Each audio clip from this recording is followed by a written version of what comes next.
bigger one. So, with floodwaters in North Carolina still at dangerously high levels, rescuers are working around the clock to save stranded animals.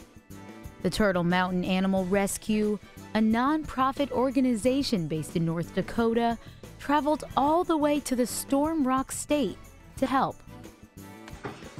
Volunteers saved 14 alpacas that were trapped by high-level waters. okay. Come down, come down, come down. Hold that. After getting them safely to dry land, the rescue group helped hydrate the animals that had been standing in water for days with nothing to eat or drink. It's a good thing rescuers were around to take care of these helpless alpacas.